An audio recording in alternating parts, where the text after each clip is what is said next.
이철수 사원의 연말정산을 해보도록 할게요. 2025년 기준입니다. 가족상을 보시면 본인 총 금액이라고 됐죠. 4,800만 원입니다. 강희영 배우자는 양도소득 금액이 1,000만 원 있죠. 따라서 소득금액 100만 원 초과자이기 때문에 기본공제 대상이 될 수가 없죠. 하단에 보시면 기본공제 대상자가 아닌 경우도 기본공제 불호 입력할 것 이렇게 돼 있어요. 이명수 보시면 부친이죠. 나이는 69세가 되는 겁니다. 2025년 기준으로. 부동산 임대 소득 금액은 90만 원 이렇게 있죠. 총 수익 금액에서 필요경비를 차감하면 90만 원이기 때문에 소득 요건을 충족합니다. 따라서 연령 요건, 소득 요건 충족하니까 기본공제 대상이죠. 그리고 아들 나이가 11살이죠. 소득 없습니다. 그러니까 기본공제 대상. 8세 이상 자녀에 대해서 자녀세액 공제가 되는 거죠. 딸 이리수는 6살입니다. 취약 전 아동이죠. 따라서 기본공제만 되는 겁니다.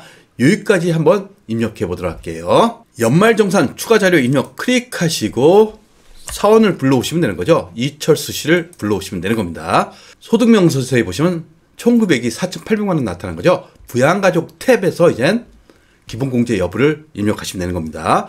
저는 미리 입력해 놨어요. 따라서 여기서 기본공제 대상 여부만 판단하시면 되는 거예요. 이명수 씨 60세 이상 클릭하시면 되는 거죠. 경로부대는 아닙니다. 강희형은 부하시면 되는 거죠. 이현수 아들은 20세 이하 자녀세액 공제 이렇게 체크되는 게 확인되실 겁니다. 이리수 20세 이하 이렇게 체크하시면 되겠죠. 부양가족에 대해서는 수정을 했습니다. 그리고 연말정산 추가 자료를 줬네요. 국세청에서 제공된 자료에 해당하며 만약 표준세액 공제가 더 클 경우 표준세액 공제 13만 원입니다. 그러면 문제가 안 나오겠죠. 따라서 표준세액 공제를 적용한다 이렇게 돼 있는데 당연히 여기에 연말정산 자료가 훨씬 세액이 큽니다. 그러니까 이것을 입력하시면 되겠어요. 먼저 보장성 보험료 보시면 연령 요건하고 소득 요건을 충족하셔야 돼요. 본인 자동차 보험료 일반이 되는 거죠. 강희영 씨는 소득 요건을 충족 못하죠. 그러니까 입력할 필요가 없어요. 이명수 씨의 부친에 대해서 생명보험료 만기까지 납입액이 만기 환급액보다 큰 경우 결국 보장성 보험이라는 거죠. 이것도 일반에다 입력하시면 되는 겁니다. 이현수 아들 보장성 보험료 35만 원 일반 보장성 보험료가 되는 거죠. 교육비는 연령 요건은 안 따져요. 소득 요건만 따지죠. 본인 대학원은 본인만 대상이 되는 겁니다. 따라서 본인에다 입력하시면 되겠죠. 이현수 사립초등학교 수업료 800만 원은 일반 교육비죠. 근데 바이올린 학원비는 대상에서 제외되는 겁니다. 따라서 800만 원에 대해서 초등에다 입력하시면 되는 거죠.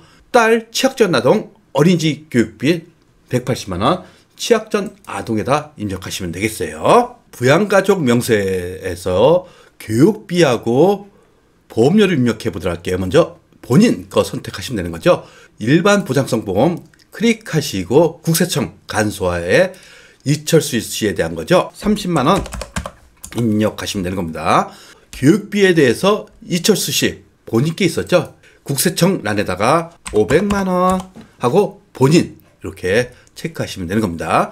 그 다음에 이명수 부친에 대해서 보장성 보험료 15만 원 있었죠. 보장성 보험료 15만 원 입력하시고 종료하시면 되는 겁니다. 이현수 아들에 대해서 먼저 보장성 보험료 더블 클릭하시고 일반 국세청 간소화란에다가 35만 원이죠. 35만 원 입력했습니다. 교육비가 있었죠. 교육비가 국세청란에 800만 원. 그리고 하단에 보시면 초중고죠. 2번을 선택하시면 되는 겁니다. 이리수 취약전 아동이죠. 금액은 180만 원. 하단에 보시면 취약전 아동 1번 선택하시면 되는 겁니다. 그러면 부양가족 명세서에다가 교육비하고 보험료를 입력했습니다. 의료비 보시면 연령요건, 소득요건 안 따집니다. 그래서 본인 질병치료 목적 의료비 이것은 특정 의료비 본인 난에다 입력하시면 되는 거죠. 그런데 이명수 씨의 국외 의료비는 대상에서 제외되는 거죠. 국내 의료비만 세액공제가 되는 겁니다. 이리수 딸 6세 이하죠. 질병치료 목적 의료비 25만 원 이것도 특정 의료비 2026년서부터는 6세 이하가 아니죠. 따라서 일반 의료비가 된다는 거 참고적으로 하시면 되고, 그 다음에 신용카드 보시면 연령 요건은 안 따지고 소득 요건만 따집니다. 근데 본인 것뿐이 없죠. 본인 거 신용카드 사용량에 3,250만 원 있어요.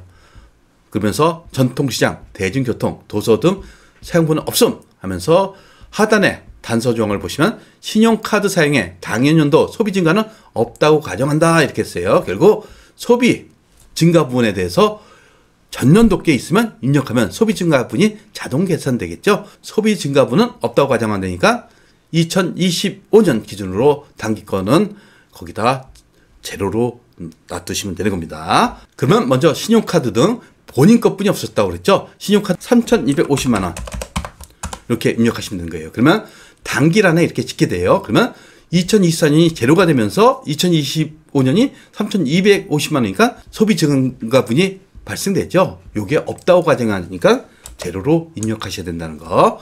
그리고 의료비는 두 건 있었죠.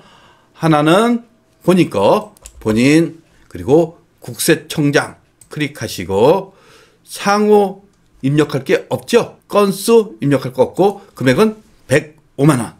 6세 이하 일 있으시죠? 또 마찬가지로 증미코드 국세청장이 되는 겁니다. 금액은 25만 원. 이렇게 입력이 됐습니다. 최종적으로 연말정산 입력에 가서 상단에 부양가족 탭 블록이 실행하시면 이철수 씨에 대해서 지금까지 입력했던 거 불러온다는 거. 제일 먼저 말게 신용카드 사용에 3,250만 원 이렇게 돼 있죠. 클릭해 보시면 소비 증가분은 없다고 가정돼 있죠. 그러니까 여기에 금액이 없다고 보시면 되겠어요. 그리고 여기 보시면 일반 의료비 80만 원 입력된 게 확인되시죠. 보장성 보험료 80만 원 일반에 입력된 거 확인되시죠. 의료비는 130만 원, 교육비는 1,480만 원 이렇게 입력돼 있다는 거 확인해 보시면 되겠습니다. 구독과 좋아요는 우리에게 큰 힘이 됩니다.